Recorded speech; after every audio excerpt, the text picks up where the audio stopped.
Bakit tingali ni Sir Ergie mo? Mabuhay ang bakla ng Pilipinas! You are from ABS-CBN po, si Doris Bigornia. akala ko sa Lebanon. Pwede man lang mag-toilet break habang nag-aantay? Ah, sige. Okay. Pangatlong ihi mo na yan, Mar.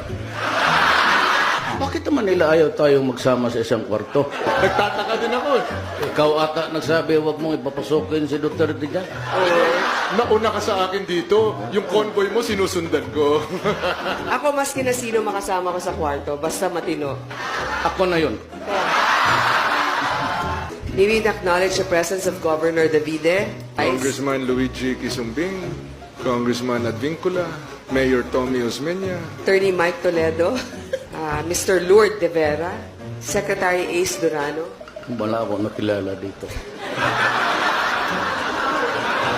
Mukhang talo na ako dito sa butuhan. Hindi, ganito na lang. Yung hindi natawag dito ng dalawa, dito na kayo sa akin. Ito, tingnan mo itong binigay na. Tingnan mo ha, pag ginanong ko, alcohol. Yan.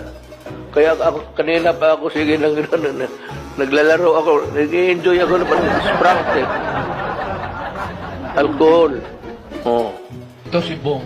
Sige siya pag pinapanood niya yung gimmick mo doon sa... Sabi na, tingnan mo talaga si Sabi ito. Sabi ko, huwag mong gawin, baka hindi totoo yan. Totoong patulog-tulog siya, pero... We can only say good luck and may the next mission be accomplished. Pupunta rin ako dito kasi nandito si Vice President. Kung saan siya nagapunta, nagpasunod-sunod ako. Biyuda kasi.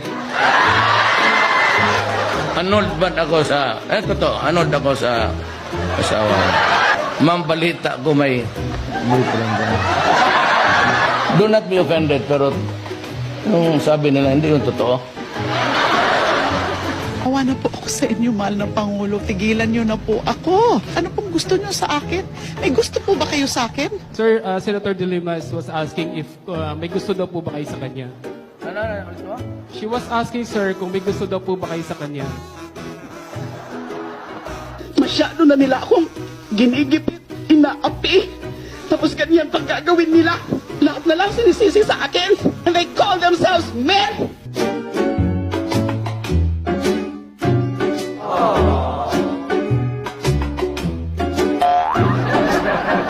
Doresa sa valedictorian, pag-graduate. Puro yan sila valedictorian. Puro valedictorian, Kair, good lawyer, si... So, tignan mo.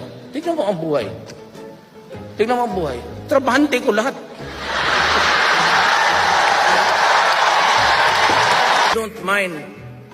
Tang mo galit sa nainit ng ulo. Mayor, sabi niyo may mga girlfriend kayo. Dapat Totoo. pantularan yan ng mga kabataan. Well, kung hiwalay ka sa asawa, doon gawin mo sarili mo. Anong gawin ko itong karga-karga ko? Hindi ko naman ipagbili ito. Hindi mo masangla eh. Para sa akin yun na yun, the best that my efforts can really achieve. Kung kulang pa yun, pasensya na po. Yun, hindi ko na talaga kaya. And your help in my journey in the 6 years na binigyan ninyo ako ng honor maging presidente ng Pilipinas. Maraming salamat.